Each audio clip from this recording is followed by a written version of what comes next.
It is Thursday, February 15th, 2024, and you're watching the MMA Eco Live podcast with your host, Chris Presnell, coming at you live from beautiful and very rainy Portland, Oregon on this Thursday in February. On today's show, I'm going to run down the Asian MMA lineup for the weekend, highlight prospects that I think you should know about, any insight into fights that I have, give you some Asian MMA news, and then take your questions. Happy to have you, and always excited to see where we go, what kind of questions you ask. I have no idea what's coming. All my reactions are live and on the spot, so that's the fun of the show, is you never know what's coming. All right, if you haven't subscribed to the channel, go ahead and do that. Would really appreciate that. Working on a Road to UFC Season 3 roster, which I just filmed today.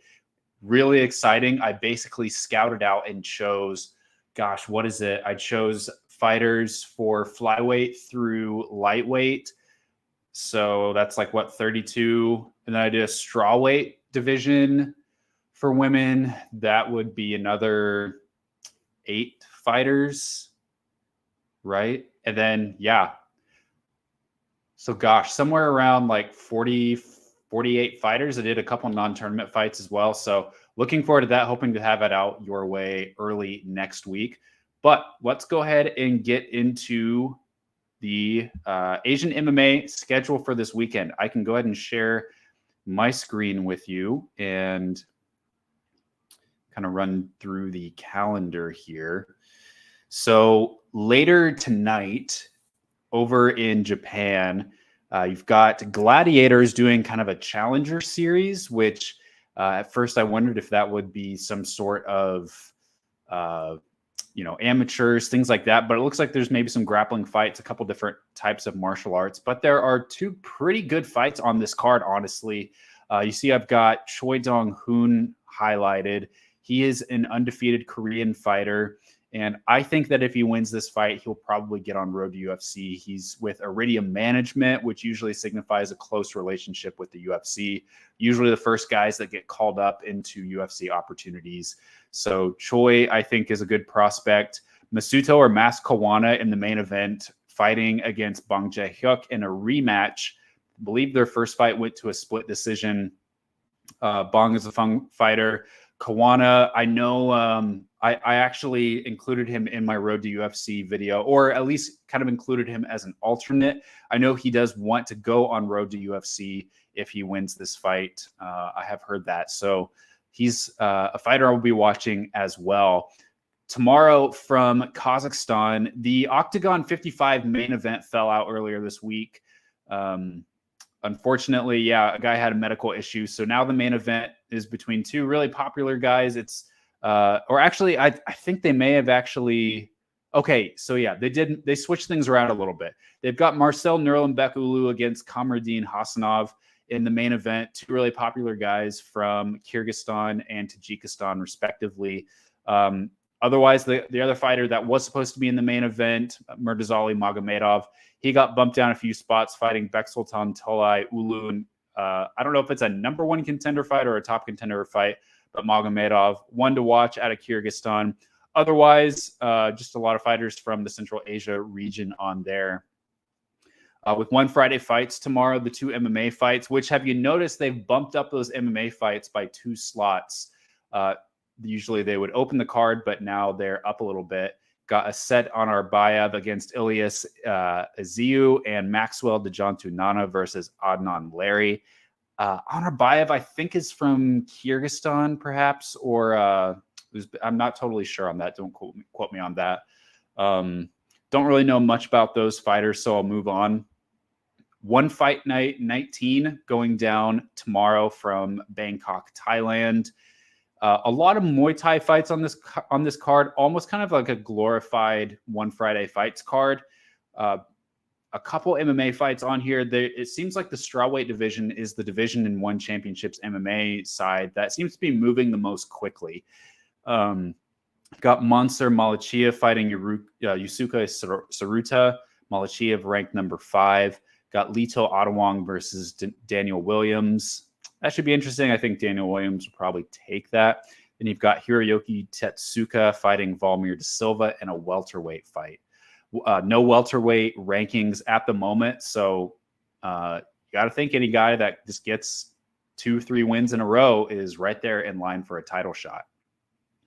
I'll hop to UFC in just a second, but on this Pancrase Blood card, there's this guy Toki Matsui. I included him in my Road to UFC roster.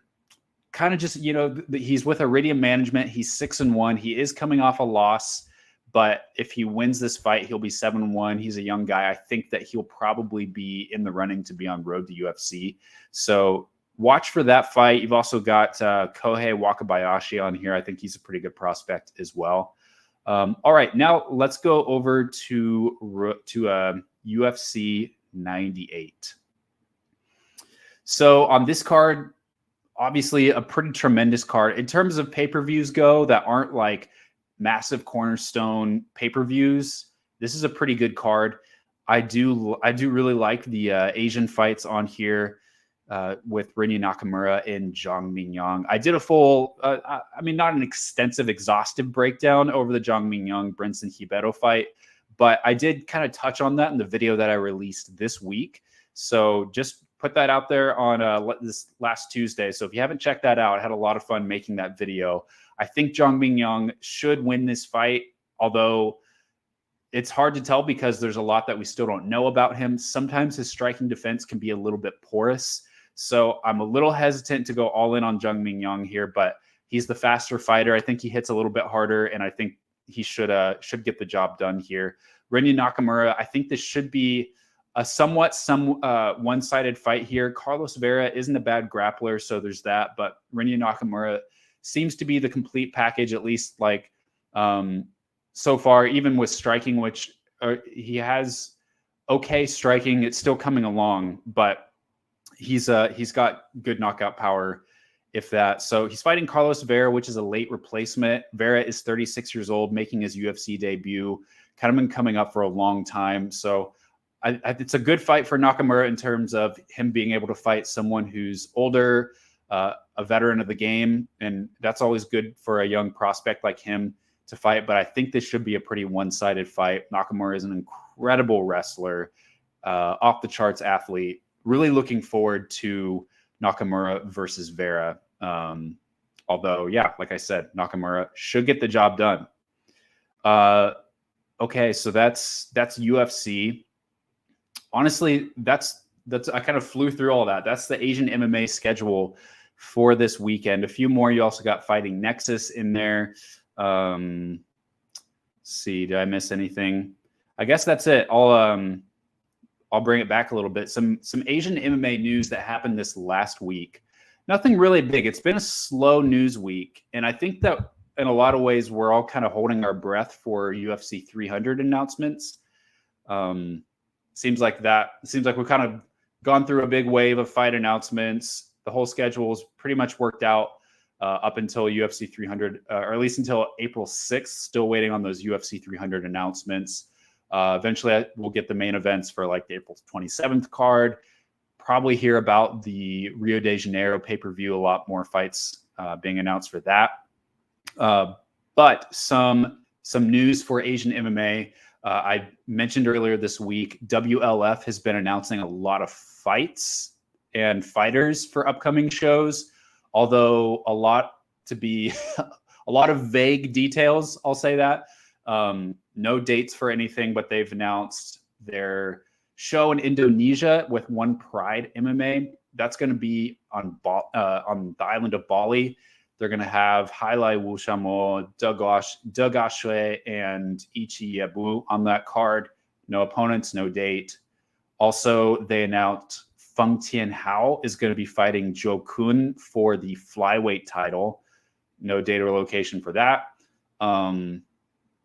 And then they announced that Huang Yuele would come back on the WLF versus Black Combat card, which is going to take place in July.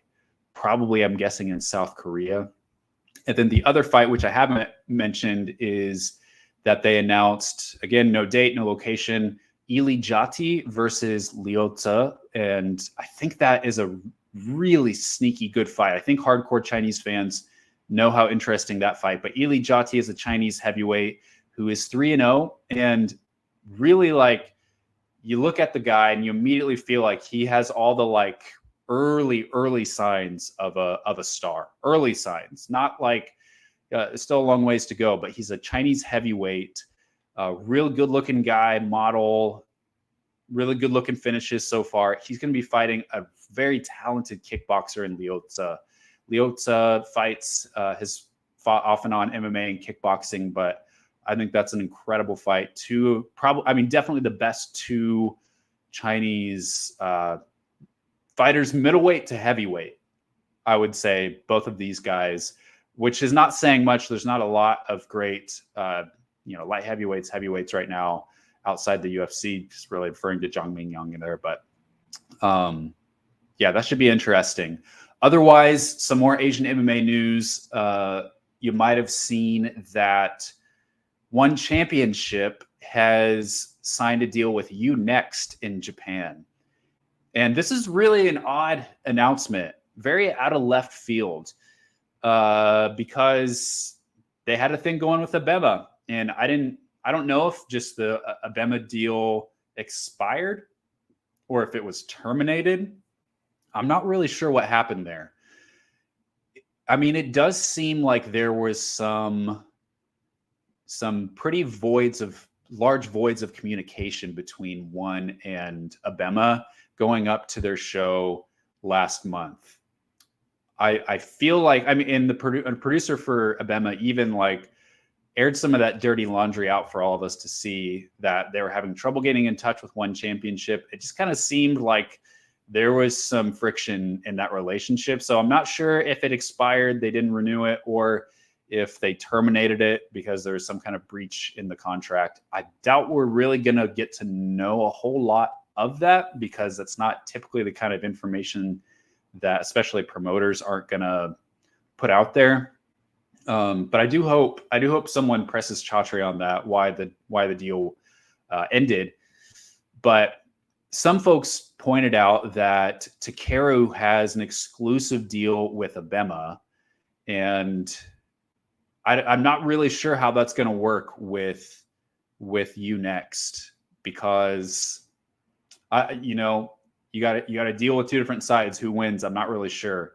Chatri told Nick Atkin that Takeru was going to fight on U-Next, and that it wouldn't be a problem. So I don't really know what the story is there. My question when all this started was, the announcement was that One Championship would air both their fight night cards and their Friday fight cards on U-Next, and the 165 show is on Abema. So my question was, is this just an additional broadcast? I even downloaded the Abema app. I looked through, like, have they been airing these other One Championship events? And they haven't. The last One Friday Fight show that I saw that was aired on Abema was last year about this time. So Abema has not really been airing One Championship events. I don't know what part of the deal that was, if that was ever a part of the deal, but they are now on U-Next. And my question was, are they just going to separate them? But Chatri's come out and said, no, everything is on U-Next now. Nothing is on Abema anymore. So very strange to me. I feel like we were only seeing about 5% of this whole story. Hopefully, I don't really have the connections right now to be able to do some real, like, hard-hitting investigative reporting on this, but I would love to know what the real story behind all this One Championship and their Japanese broadcasters is. So interesting stuff. Let us get to your questions. So I take a sip of this Body Armor Cherry Lime.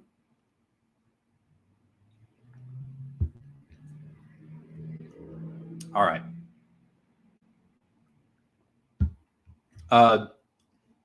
Shin David asking, is Murtazali not fighting? He is fighting. He is fighting Beksultan Tulay Ulu, who is a 4-3 Kyrgyz fighter. Kind of seemed like the guy that was available, not necessarily the best opponent, but yeah, Murtazali is a big prospect. He is going to be fighting on the card. It's not going to be the main or co-main. It's further down the main card, at least from what I could tell. Marcel Nurlanbek Ulu versus Kamaruddin Hassanov is the main event of Octagon 55. We talked about shaming by big accounts last week. What do you think of the account MMA Dumbest Tweets? I do love that account. That account does bring me a lot of joy. Although I realize I'm being a little bit of a hypocrite by saying that with shaming. I don't know. Some of those takes that they'll post are some of them are people being mean and argumentative. Some of them are people who probably just don't know much about MMA trying to make honest takes. And so I think there's a difference there. I think when people are trying to be argumentative and mean, then they open themselves up to equally I wouldn't respond that way, but I think they open themselves up to equally argumentative and mean responses. And I think if you're just trying to offer a take and you don't know much about MMA, but you're not trying to be mean about it, I think there's a little bit more room to be gentle. And I think that's where we have to be careful, is like, people are genuinely trying to engage with the MMA discussion on Twitter, X. But I think when they get shot down, I could see how that would make me really not want to take part of, MMA fandom. So I don't know. I think we can do a better job at being a little bit more hospitable to people that are just trying to like have a discussion. But when people really double down on their opinion and aren't open to listen, I think that's another thing. Ooh, ready for some deep questions today. What's my opinion on Rinya Nakamura? Word on the net is that he's really well-rounded. What do you think he should work on? As you know, I'm a big JMMA fan. I think grappling, strength and conditioning off the charts, wrestling off the charts, submission machine, knockout machine. And I think that his striking is good, but if he wins this fight against Carlos Vera, I feel like, being 28 years old, they're gonna shoot him up a little bit more. Not like ranked opponent, but I could see them like, if there's like a ranking of the it's like 60 bantamweights, and say he's at like number 45 now, I could see them jumping him up to like 30 or 25 for his next fight. And I would love to see him fight more of a better strikers. Let's see him test with that. He's fought in a lot of grapplers. I think Carlos Vera is a little bit more of a grappler. Toshiomi Kazama is a little more of a grappler. Ferdy Garcia, a little bit more of a striker, but it seems like he has some holes defensively in his striking. And I think that would be the area that I would highlight for him. But I think he could probably, I feel like he's probably going to crack the ranked bantamweights at some point. But man, he could be one of those guys that has a hard time finding fights, honestly. Man, what? I just got this idea. Would have been really cool to see him fight someone like Beksat Almahan. Instead, I'm a little disappointed, not in every way, but in a little disappointed that they gave Beksat to Umar Nurmagomedov first. Maybe they didn't have much of a choice there. But I would have loved to have seen like Rinya Nakamura fight Beksat Almahan. That would have been a great fight. Hockey from home, new sub. I've seen some analysis by respected people on Zhang Mingyang, and they said this should be a meme fight because Zhang has great offensive tools but stays in the pocket too long. Are they right? They are a little bit. He loves a brawl. He also loves it when opponents come straight at him. He doesn't back down. So he has good tools, but he has to be a little bit more elusive, I think. Against George Tokos, that was a firefight where they Tokos just ran straight at him, and Zhang didn't move. And the winner of just like the strength for strength competition went to Zhang, which is why he got the first round knockout. But against Brinson Ribeiro is a really long rangey guy. And so I don't necessarily see Ribeiro just like standing and trading blow for blow like he did against George Tokos. I see him being a little bit more measured. But yeah, Zhang definitely needs to use a little bit more footwork and move his head a little bit more. I agree with that assessment. Speaking on shaming people, what do you think of the dude on X from the betting community putting 5K on Yan Xiaonan? Yeah, I mean, that's betting culture for you. Like you bet on whoever you want to. If you feel like, you can make the argument for anyone to win. Yeah, I mean, Yan has got to be like a huge underdog, right?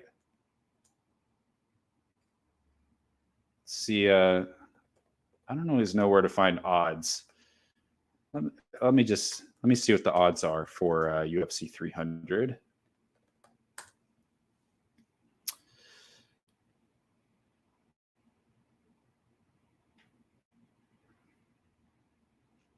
Okay. Gosh, who's going to do this UFC 300 main event? I don't know, man. So Zhang is a minus 350 favorite. Yan is plus 275. I feel I expect that those odds will probably widen more as the fight gets closer. I thought that the odds would be a little bit wider. So yeah, interesting. The guy that said that Ghost is a cancer to Zhang's team because he's a know-it-all. Isn't being a know-it-all kind of a compliment when you're an analyst? I mean, just kind of addressing the elephant in the room here, like, isn't that literally your job to be a know-it-all? I don't know. As you know, I'm a Dern hater. I'm aware. I listened to Santino DeFranco's podcast, and his co-host Brendan Olivas describes Dern's training as unstructured, as in she trains a lot at LA Fitness, and her only sparring in boxing and wrestling, and barely any BJJ. And when she went to fight Ready and did MMA sparring with Henry, she looked bad. The question is, how does someone who is in the top 10 in the world get away with such a disorganized camp? I think mostly on the strength of her jiu-jitsu. But I'm pulling for Mackenzie Dern in the sense of like, I would love to see the best out of her. She's had a lot of just like interpersonal struggles her last couple fights. And I've heard that she's said that a lot of that stuff is better and behind her, and she's mentally in a much better place. So I hope that we get to see the best out of her. But yeah, she's a great talent. I don't know if I don't think that she will probably be an MMA, like a UFC champion ever, but it just seems like the missing link has always been the wrestling for her. And because of that, just not always able to get people down to the ground. So really interested in that fight. So what's my opinion on Abema being partnered by one? Yep. Yeah, kind of touched on that. What's my reaction to Cejudo firing his coach on the Countdown show? Seems real, and Eric wasn't in his camp. So that was fake.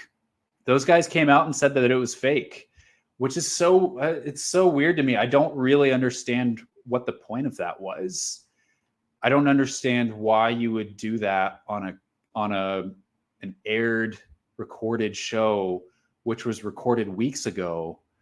And why, like, what was the point of that? Because it didn't seem really that funny. It honestly just kind of made Cejudo just look like an asshole, you know? Like, why would you fire this guy that you've had a great relationship with on TV? Like, Eric Albarracin did nothing wrong. It seemed like they were just, I don't know, wanting drama. If it was a prank, you like, it just, I don't know what the point of all of that was. after it's all over, it's just like, that wasn't funny. You look like an asshole. And yeah, the whole thing was just very strange. Any rumors on fighters who will participate in WLF versus Black Combat? Also, how good is Huang Yala? Not yet. I think that card is a little far away for us to really have a fight card for that. It's supposed to take place in July. So Huang is the only guy that I've heard. Huang is a good fighter. He got submitted in his last fight by Reginaldo Vieira, who is a like 41-year-old Brazilian guy who won Tough Brazil back in the day, fought in the UFC, and submitted Huang with a guillotine choke in round 1. So it's like one of those losses where it's like, yeah, it's a loss. A loss is a loss. You got submitted, you tapped, but at the same time, it's like you fought a really high-level Brazilian Jiu-Jitsu black belt guy who's fought in the UFC. So it's like, it's a loss, but I don't put a ton of stock. Like his stock didn't drop a lot for me. I think he is a pretty good prospect, though. Heavy hands. I'll be interested to see which weight class he ends up at, because it seems like he's still filling out a lot. But yeah, heavy hands, explosive. I think more of a striker than a grappler, but fairly well-rounded. He hasn't always fought, again, like the best of competition, so it's hard to judge that. Hopefully they'll Black Combat will give him a really good fighter. Be crazy if they gave him someone like a Kim Min Woo or like a Yu Su Young, if those guys don't make it on the road to UFC. But yeah, he's got a lot of ways to finish a fight, that's for sure. What's up from New Zealand? How long until the press conference? When is this press conference?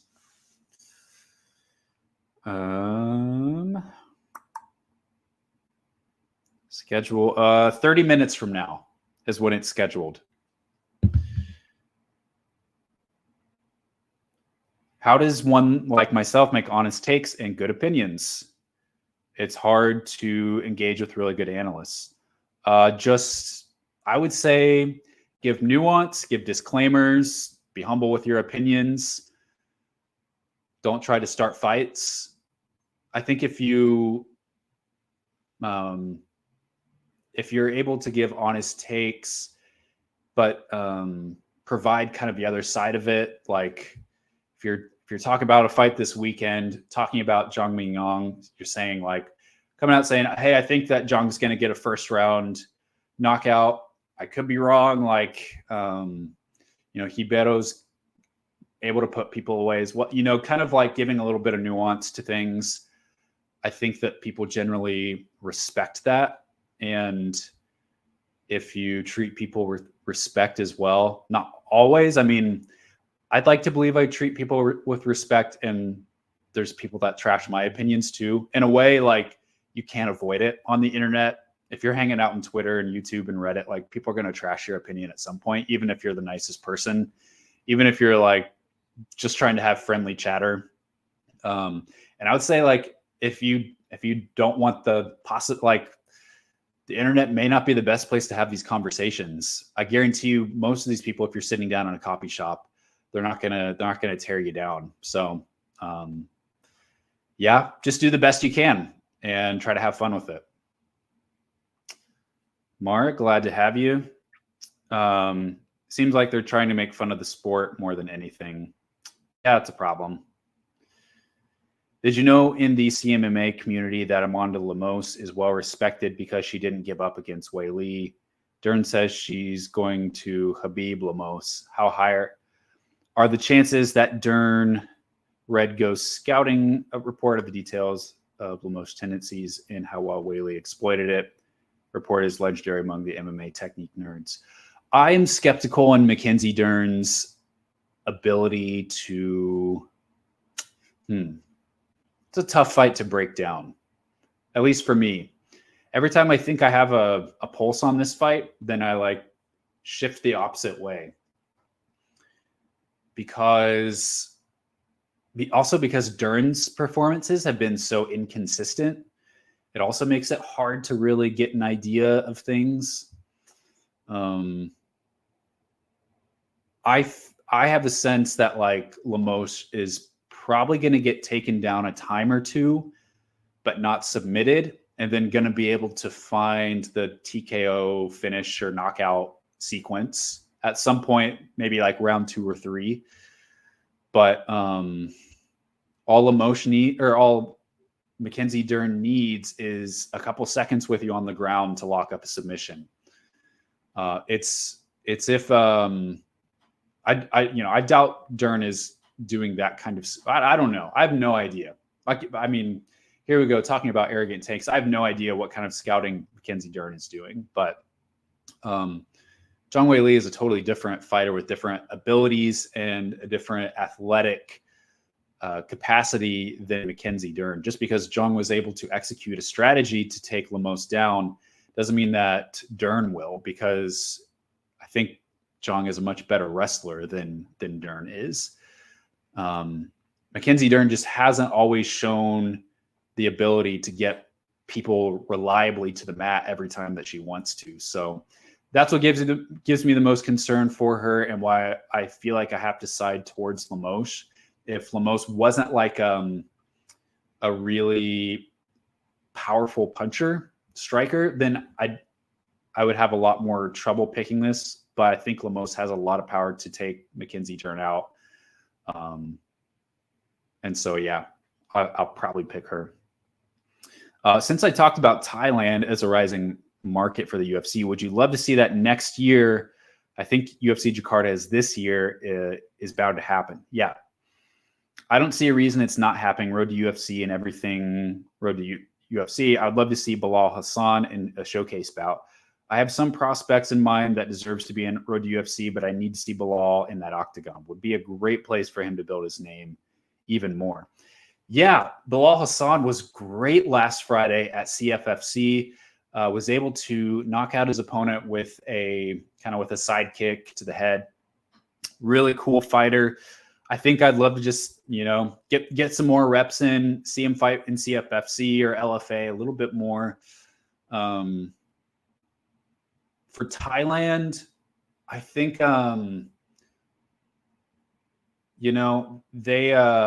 a new arena opening there, I think, or maybe was supposed to open last year.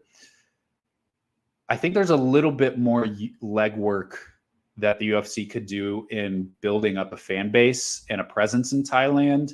Right now they have one fighter from Thailand, Loma, and there's a couple more. Peter Daniso is really the only other one, I guess, that could be like on a path to going to the UFC. But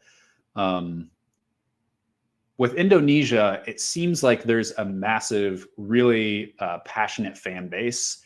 With Thailand, they have a really big passion for Muay Thai, obviously, but like transferring that to MMA, I think is still actively happening. And there needs to be like one championship puts on events at Lupini Stadium, but I would love to see just like more of a dedicated push for MMA in Thailand. I think I last week bring up that UFC Thailand Instagram account, and it's still pretty light on followers, if I'm not mistaken. It's only the UFC Thailand Instagram account only has 2.3 thousand followers. So I think they're still building things up there, but it absolutely will be a great place in the future to hold events. Would love to see, once a year events there. They could go to Impact Arena. I forget what the name of the other arena that's brand new there, but that would be a good spot in Bangkok. Just seems like it needs a little bit more time. Let us like put Loma in some more high profile fights, maybe sign another fighter or two. Man, it'd be great if they could get Stamp Fairtex, right? She's like on fire, right? Do I think Zhang? I do think Zhang should be a bigger favorite. Yep. Yeah, Bilal Hassan got a lot of love from that. The Zhang Mingyang drinking the energy drink. See, the rhyme's off a little bit there because it's Bang Energy. I'm not a big fan of energy drinks. This like kind of coconut water stuff is about as close as I get to energy drinks, but otherwise. Am I familiar with the WMMA analyst and weirdo? I haven't. I have not heard of WMMA analyst. One of the analysts that was saying Lamos's camp failed against her in Whaley, and that if Lamos was in ATT, she would have won. What do I think of that culture of people saying they would have won if they did this?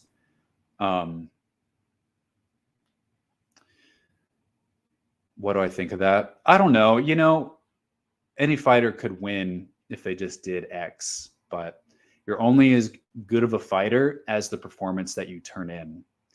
It doesn't matter how good you are in the gym. It doesn't even matter how good your strategy is. You're only as good of a fighter as that you can execute in the cage or in the ring.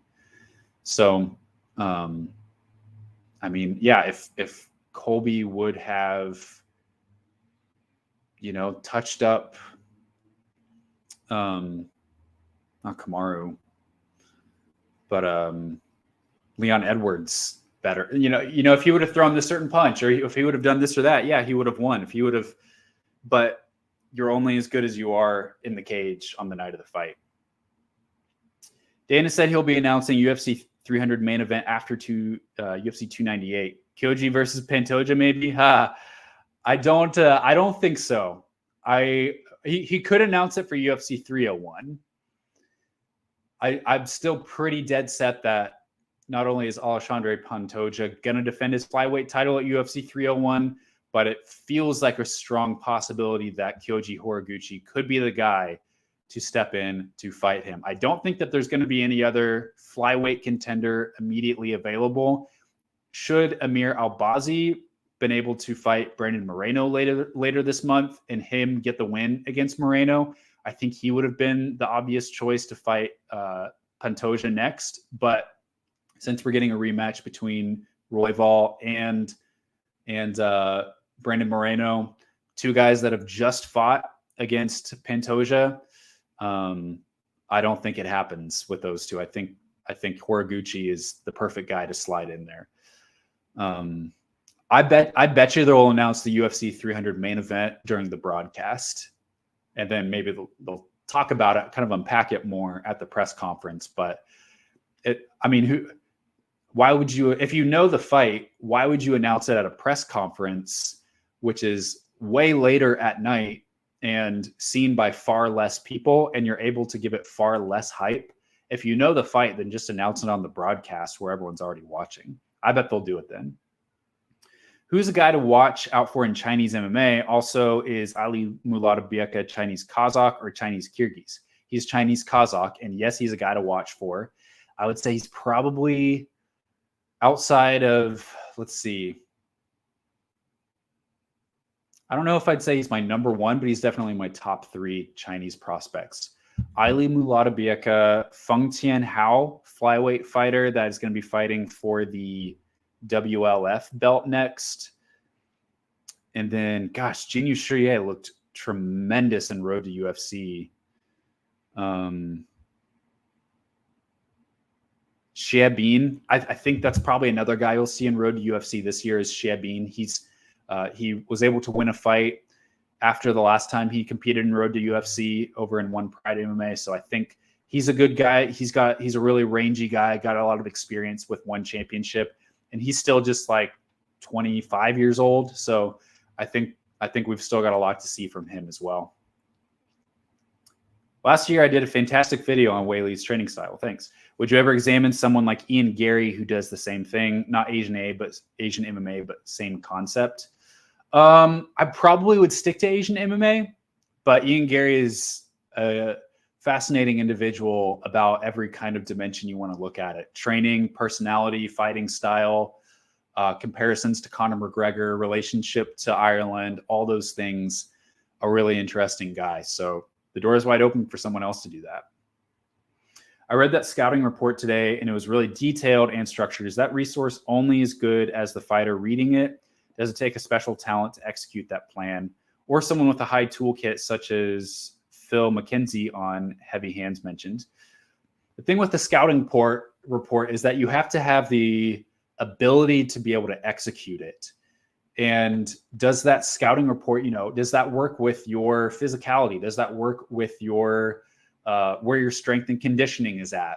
It's not as easy as just like memorizing it or even just like drilling it, but being able to implement it over a potentially 25-minute fight, I think is another thing. So there's a couple more things. Scouting reports are helpful, but a couple more steps that need to be taken, both drilling, memorizing it, having the strength and conditioning to be able to pull it off, and then also having at least one alternate, having some flexibility with it in case it falls flat on its face, I would say. Do I think they decrease the Indonesian fighters on Road to UFC and give other countries a chance? Indonesia does have some talented fighters, but I would feel like Filipinos and Mongolians would perform better. Filipinos, I think that there may be a couple fighters like early in their coming up, but I feel like the Philippines have just not had like a steady stream of prospects. They had that burst with all the Team Lakay guys a little while ago, and now those guys are getting older. Some of them still doing well in one championship. Some of them have gone to other gyms, but basically most Filipino guys are with one championship. There's a couple like Carlo Bumina Ong, who's been fighting at One Friday Fights. I toyed with whether or not to put him in the roster, my roster this year for Road to UFC. I ultimately decided against it because I think he doesn't have enough fights to meet the requirements for Road to UFC. But otherwise, I think he would be an excellent fighter to be in there. Last year, I heard there was a possibility of Drex Zamboanga getting into Road to UFC. Maybe some contract stuff with one championship got in the way. I would love to see more Filipinos. It seems like there is a really passionate fan base that has kind of been lying dormant for a while, and there hasn't been like I think if there was a really exceptional talent that came out of Philippines, I think that fan base would be activated really quickly. So would love to see that. Mongolia, there's a couple fighters out there like the guy, I think he's CFFC champion, Dorjiev, Batsamirin Dorjiev. He has a fight coming up. He's a guy that could be there. Although since he's been fighting in the US, I almost say like give him a spot on Contender Series or put him through LFA, something like that. But yeah, as far as Indonesia goes, I think it would be really smart to take a year, not off, but like last year we had 6 Indonesians in Road to UFC. I think if we had 2 to 3, then that would make a little more sense to me. All the guys that competed last year, let's let them have a year to keep growing and getting better. Let's not just like hand them loss after loss, putting in challenges that they're not quite ready for. A couple of those guys are going to be fighting in Cage Warriors fights soon. Ephraim Ginting is fighting April 30th in Scotland for Cage Warriors. I do know that Windry Patalima is training for an upcoming title defense with One Pride, which, if everything is like still where I thought it was, he would be defending his title against the interim champion Sandy Pramana. So I think that's a great call. Let's let him defend his title, and then let's get him maybe in like Cage Warriors or something. Renal Siahan could be a guy that you put back in Road to UFC this year. Other than that, like there's really only 1 or 2 names, which I'll drop on my Road to UFC roster video. I think it would be smart. Like we don't have to like make Indonesia happen right now, even though I know they're hoping to have a show later this year. But even if they just have maybe 2 Indonesian fighters on that card, like if some of those guys in the Cage Warrior circuit have some really impressive performances before the fall, maybe you could sign them to UFC I don't know that I'm still a little iffy on that, but yeah, nothing hurts about taking, and probably for India too, right? Taking a year off from that. So thoughts on Luke Thomas, 35-year-old stat, and everyone going crazy over it. To be fair, he's added some caveats over that, and I think he adds some nuance to it. I think he said Tyron Woodley has defied that stat, as has who's the other? Is it Amanda Nunes? Maybe there's a couple fighters that have beaten that stat, and I feel like that just gets harder and harder the lower weight classes you go. So featherweight, definitely. Amanda Nunes is she turns 36 in May. So yeah, I mean, she beat Irene Aldana while she was 35 years old as well. So it's just a number. A stat's just a stat. It's a stat until it's broken. So I don't necessarily hold to it, but yeah, I mean, it all depends on how much damage have you taken. When did you start MMA? You know, heavyweights probably a higher likelihood of lasting past 35 than flyweights. So yeah, I don't know. I hear that, those kind of things. I'm not like a big like stats guy, in that like you throw a bunch of random stats at me and I'm just like, yeah, I'm going to stick to this stat. I'm going to hold to this stat. Apparently, like, yeah, no one over 35 is going to win a belt, but it'll be a stat until it's broken. Last road to UFC was a bit boring because all the Indonesians gave up in round one. They fought really good guys too. Feel like they should add some variety instead of bringing in 2 Indonesians in every weight class. I agree. I think that you could, like when I filled out my roster over this week, almost all of them are from the 3 countries, China, Korea, and Japan. I put like, I think 2 or 3 Indonesians in there, 1 guy from Thailand. I may need to slide a Mongolian in there. But otherwise, I feel like it's totally fine to, and then like if you want to put Indonesians, I would say put the Indonesians this year in non-tournament fights. That way you can match make them a little bit more appropriately and not put the pressure on them to like commit to this big tournament structure. So I think that's the way to go there. One Pride confirmed they will still got the same spot for their fighters this year, 4 fighters. Oh, there you go. Do they have a manager that pushes them? I don't understand how better established circuits like Philippines aren't getting a look. Well, the thing is that most Filipino fighters, I think, are with one championship. One championship for, and maybe they still do, but for the longest time, they had a really close relationship with Team Lakay. And it seemed like most of the best Filipino fighters were going to Team Lakay. Like they even had, what was that show called?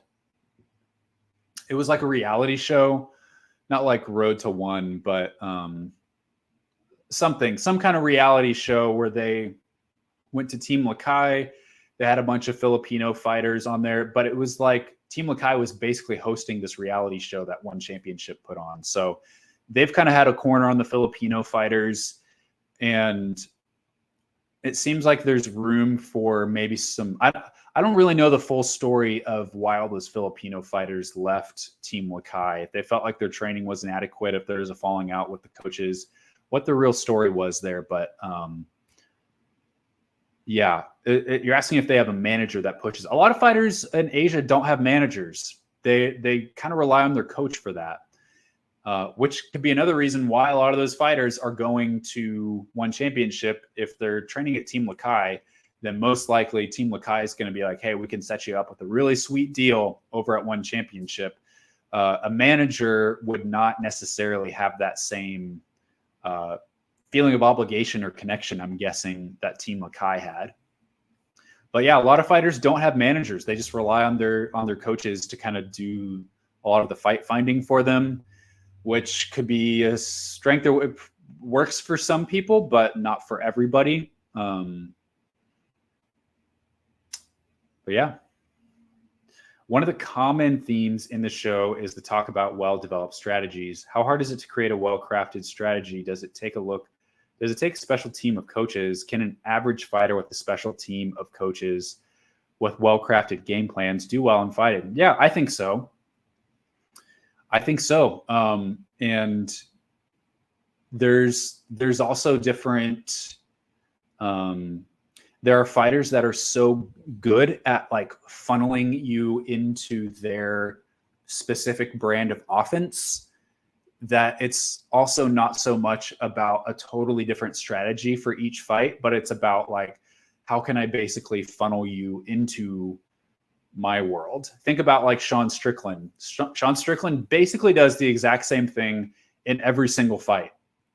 He's not like, okay, for this guy, I'm going to like try and wrestle them. I'm going to try, like, he has his brand of striking. He has some pretty good defensive strategies as well.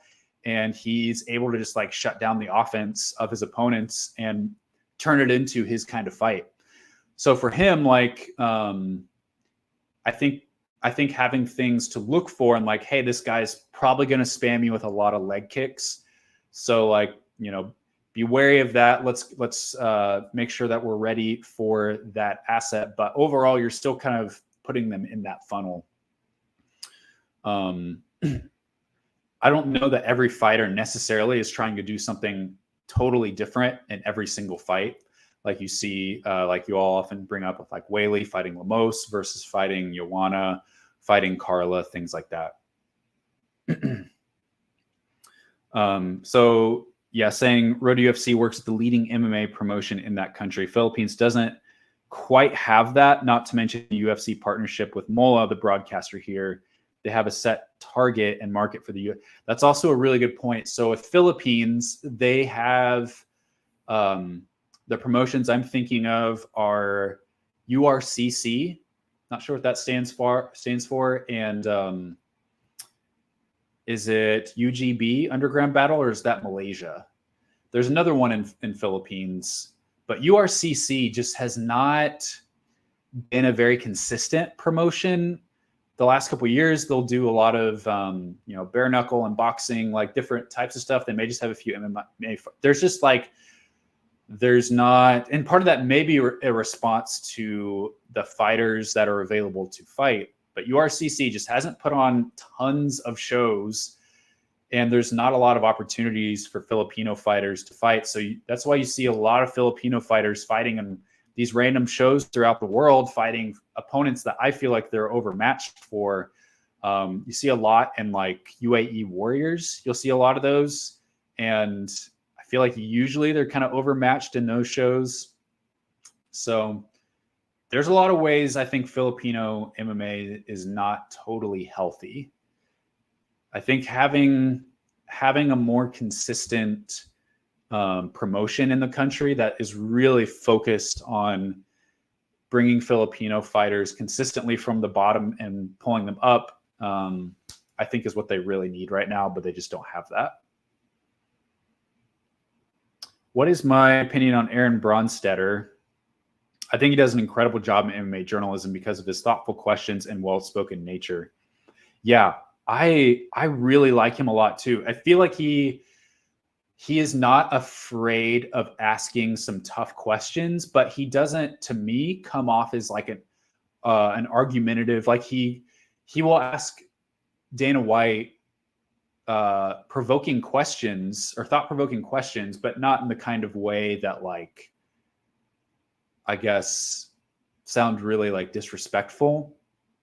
And I know Dana White, he really doesn't like to talk to media members that really have any kind of like I don't know, like he just doesn't seem to respond well to negativity at all. Even if he's just like, if a reporter asks a question where he disagrees with the premise, he's not going to like respectfully correct them. He's going to like, I don't know, accuse them. This is what the media does, blah, blah, blah, blah. But Aaron Bronstetter, yeah, highly professional guy.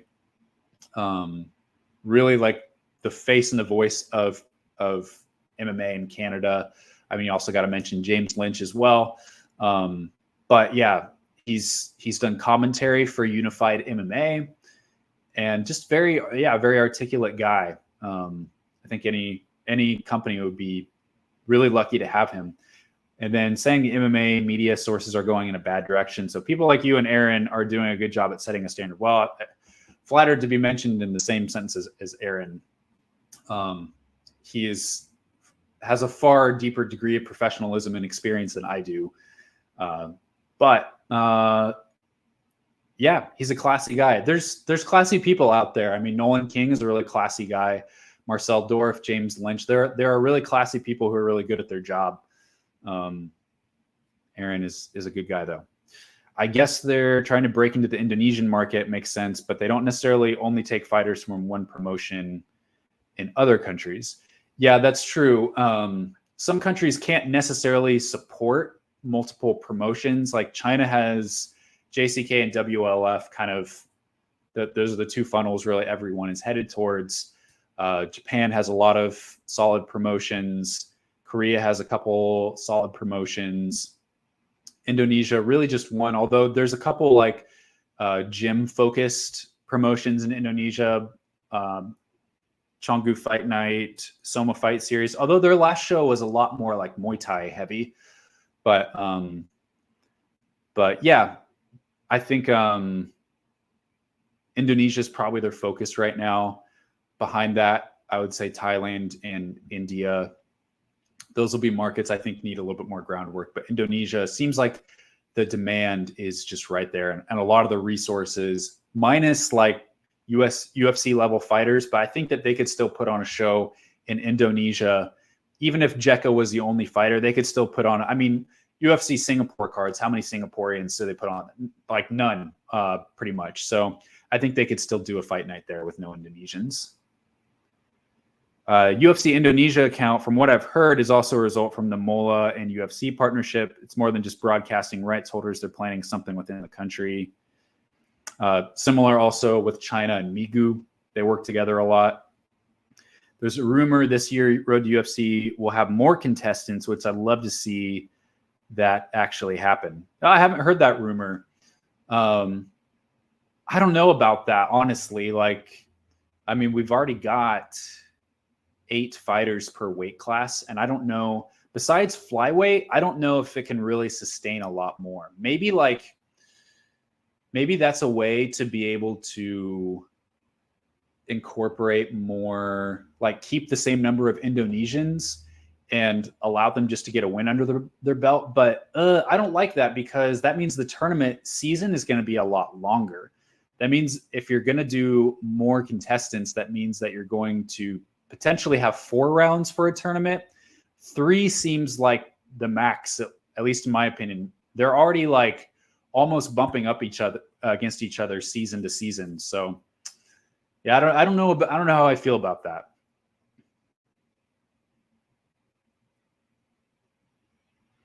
Was in Whaley's live chat Chinese New Year. She mentioned that the majority of her gym are big fans of Charles Oliveira. Is Charles Oliveira the hardcore favorite? I mean, yeah, how do you not like Charles Oliveira? I mean, there's literally nothing to not like about him. Longtime veteran, finishing machine, always exciting fights, really nice, classy guy, had ups and downs in his career, made it all the way to the UFC championship level, and still right there. So, I mean, literally nothing to dislike about Charles Oliveira. He's a cool fighter for sure. Remember One Pride in their press conference at the beginning of the year, that One Pride will be on Fight Pass by this year. Oh, I did not hear that. That's good news. Well, that'll save me $1 a month. And hopefully, and that'll be nice too, because watching those broadcasts, you get the commercials, which honestly, I prefer watching those Indonesian commercials over the like ESPN commercials that just play on loop. So, but then, you know, sometimes the broadcast will like go to black and white. I don't know if it's something wrong with like broadcasting on analog, but that's great news. That makes a lot of sense. Whaley in that live chat also introduced us to her new striking coach, Hersey Ben Alumno, who used to be the striking coach of Team Lakai. Oh yeah, I've heard of that guy. Yeah, we follow each other. Is that an interesting addition to her camp? Yeah, I don't really know what he's like as a coach, but all those Team Lakai guys have really good striking. So that's probably that's an and they made that switch several months ago, from what I understand. Found out last week that Loma switched her camp to Canada. Yeah, Diaz Combat Sports in Vancouver. Do you think that was a good move? She literally had the best sparring partner in her division, and Loma's original coaches are the Hickmans. Do you find it strange that last year Whaley picked up Loma's clinch striking, but Loma did not pick up Whaley's grappling? Not really sure what the story is there. I'm not sure why Loma switched. I don't know if, yeah, it seemed like that was a good combination. I don't know anything about that, why she would switch. I don't, and a very interesting choice too. She must have had some kind of prior relationship with those coaches to switch to that camp. Because otherwise it's not a big gym at all. But I guess we'll see what the fruit of those efforts will be. But I don't know anything about why she switched for sure. What do you think of adding some Central Asians to the Road to UFC tournaments? Maybe not every weight class, but a couple. Now, there's a way that you could increase the number of fighters per weight class of total fighters in Road to UFC is adding in Central Asia. My hesitation would be that a lot of those fighters are more experienced at an international level, like the Beksa Almahans, the Asio Amobayevs, the Azat Maxims of the world. Those guys shouldn't fight in Road to UFC because they're gonna mop the floor. Some of those Kazakh guys are just really experienced and have fought high level competition for a long time. So I think if you go a little lower down the totem pole, I'd be okay with that. If they expanded it a little bit more, brought in the Central Asians, that would be pretty cool, for sure. Did I see Dame Tom leave his podcast and taking a break on his socials? Is it good to take a break from toxicity? It absolutely is. And I think there is a real, burnout in social media is a really big thing and a really hot button topic right now. See a lot of creators leaving because of social media burnout. And I did see that. I didn't totally hear the whole story of if it was just like, I just need a break from being on my phone all the time, or if it was the toxicity thing. But either way, we have to figure out how to be able to exist in this space long term. And I fully intend to take sabbaticals from all of this from time to time. As it is, I don't take enough breaks. It's hard when you're a one-man show and the news cycle is 24/7. And you're trying to build things too, when you feel like things are really depending on you staying engaged all the time. So it is hard to step away, but I think,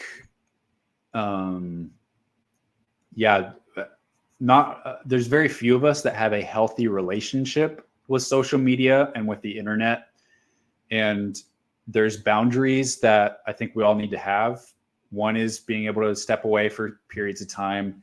For me, I have boundaries for myself too. I try not to take my phone into the bedroom. I just kind of as a general principle, tell myself that I'm not going to engage with trolls on the internet. I'm just going to leave it and move on with my day. And I do certain things, like on Sundays, I try to keep my phone in airplane mode and have periods of the day where I literally lock my phone in the closet. Not lock, but I'll put my phone on a shelf in the closet. So I think having rhythms and certain boundaries for yourself is really essential, even as you're trying to build a brand, grow a business, stay engaged, be there for important conversations. But all the time there's events that I have to miss. Like, for example, I've got a friend thing this Saturday, right as the UFC 298 main card is starting. And I think you just have to like understand that the world will go on without you if you miss this one card. Your business will be okay. Hop back on the horse in a day or two and pick things back up. Yeah, there may be some people wondering like, why don't you have coverage for this? Why did you miss this? But ultimately, in the long run, you're going to be okay if you miss a little bit of time. Consistency is important, but you have to be able to exist, or else you're going to flame out in a few years. So, adding to my question about well-crafted strategies, what is the problem with being the answer to your opponent's habits instead of like what you said about Strickland, who implement the same strategies but adjust a little bit to his opponent, or someone like Khabib, who is always asking the questions? I would say like overall, like if you're a striker, you're going to try to bring up your grappling, your clinch work, your takedown defense, like at a baseline level, but at the same time, you're not trying to be an expert in everything. Like no one can be an absolute expert in everything and be able to do everything. So I think, and I'm not saying what the right way is in every situation, but like for Sean Strickland, if he's fighting another really good striker who has a really weak, who has weak grappling, is he going to try and strike with him, or is he going to try to like dominate them on the ground? Which I guess not thinking about that, he did fight Alex Pereira and got knocked out on the feet. But overall, I think you can go deeper in some ways if you stick to one strategy and then just try to like figure out how to create the funnel towards that strategy. Khabib was never an elite level striker, but he had a million different ways to get you into his world. So,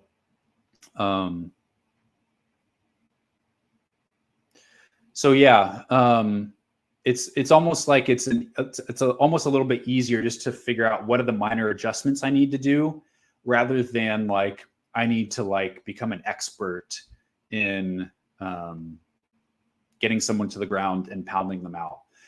It's just a little bit more efficient use of your time, even though the end result is that you may buff out a lot of the holes in your game.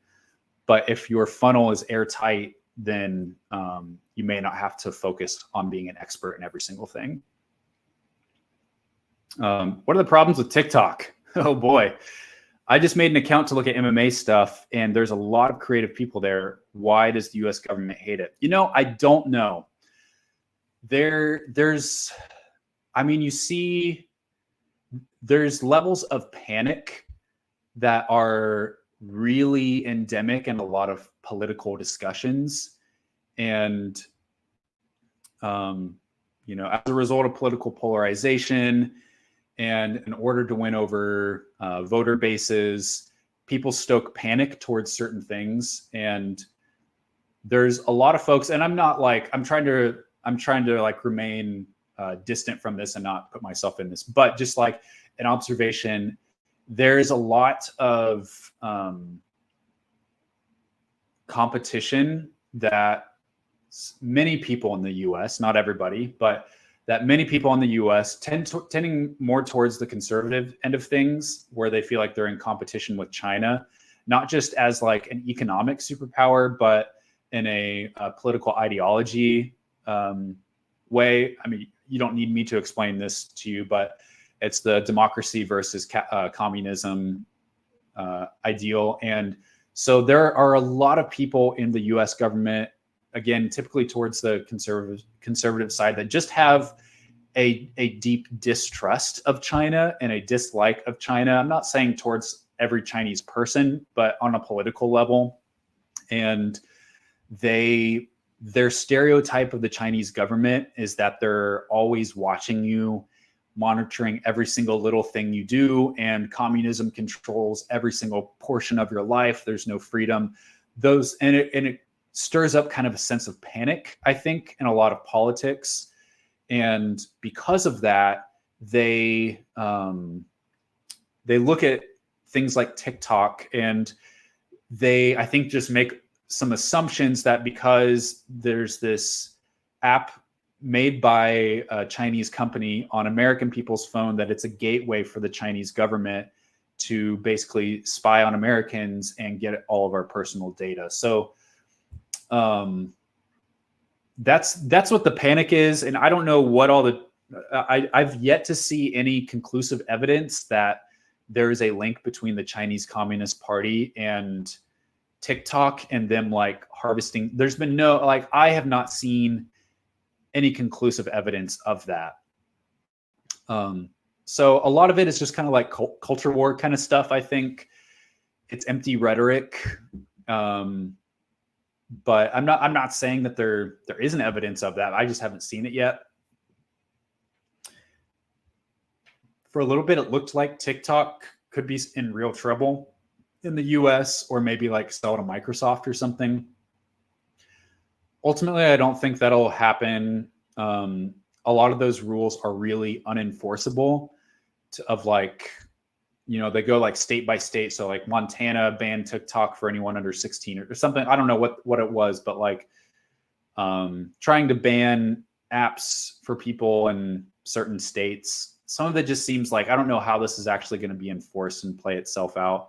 Yeah, there's a lot of really creative people on TikTok. It's a great platform in a lot of ways.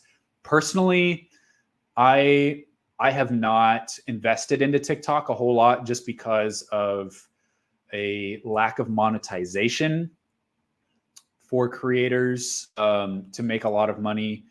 And also, one thing I have noticed about TikTok, and this is more of just a critique on social media algorithms in general, but because I've seen this a little bit on Instagram, I've seen it actually even a lot more on Threads, but the most I've seen it is on TikTok, is how it can fuel political polarization. And it really can be a fuel to a lot of negative things, be it political polarization or just, I don't know, negative, bad standards on body types, things like that.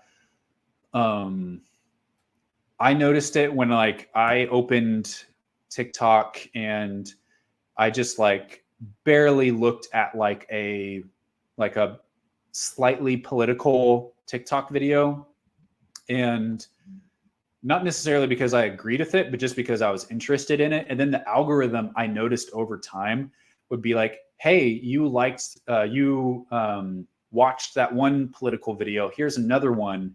And then eventually, like, I wouldn't even watch these videos that much, maybe just 3 seconds at a time. But it thought that I really enjoyed these videos, even though I was just either barely interested, or the algorithm was feeding them to me. I'd watch them for 2 seconds and swipe.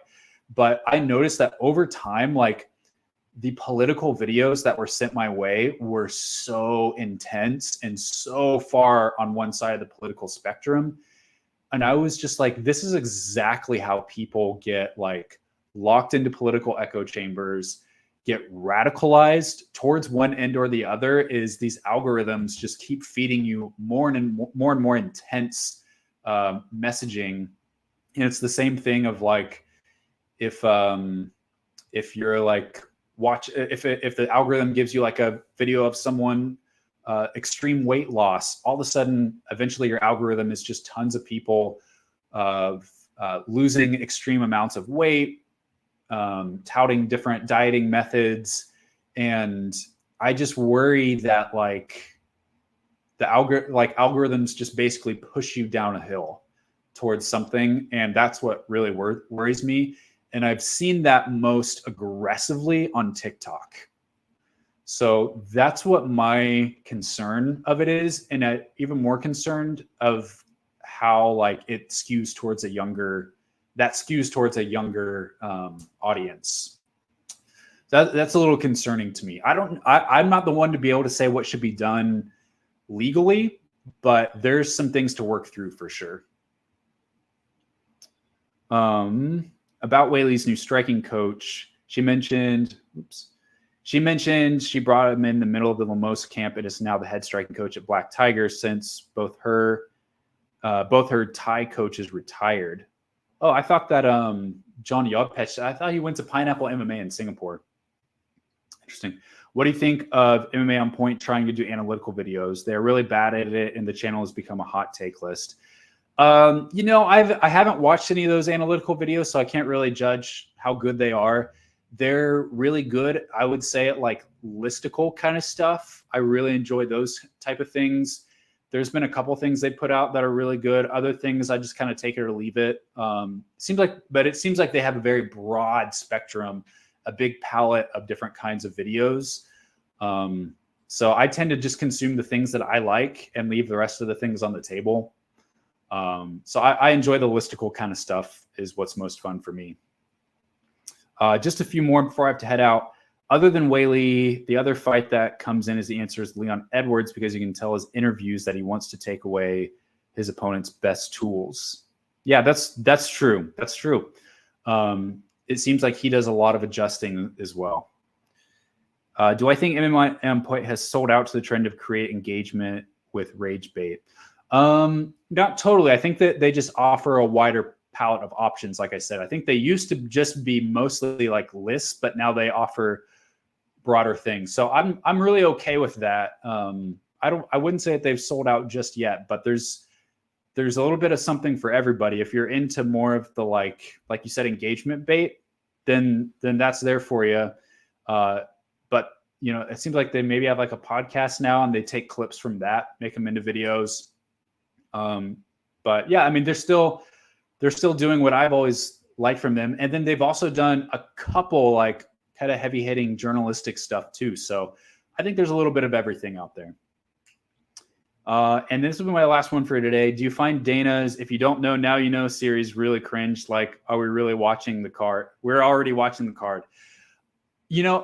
Actually, I really like it because one, it's Dana being a promoter. A promoter needs to promote his fights. So it's Dana promoting fights. And I like it too, because it's also a way for a promoter to hype up fights that are lower down the card. And it shows that Dana actually knows about some of those fighters that might be on the prelims. And if anything, all it does is just like, it pumps up fighters on the prelims. And I feel like usually he has a pretty good gauge on which fights will be really exciting. So I actually really appreciate that. It helps spread a little bit more hype more evenly throughout the card. So yeah, don't have a problem with it. All right, guys. So we got a big pay-per-view card ahead of us. Appreciate you listening as usual. That was a fun one. Especially just really love talking about like what's going on in different countries around the world. I do know, I'm ADHD, so I think of just random things all the time. URCC does have a show coming up soon, I think in March, maybe in a couple weeks. So they do have an event coming up here soon. Cho Jun Gun, a Korean fighter that's fought with One Friday Fights, is going to be on the card against a Filipino guy, Reno Casipe, I think. Yeah, actually made a little poster for those guys for it. So URCC, let's see what they can give us. But yeah, otherwise, looking forward to the weekend. Got a lot of good guys fighting this weekend. We'll see you next time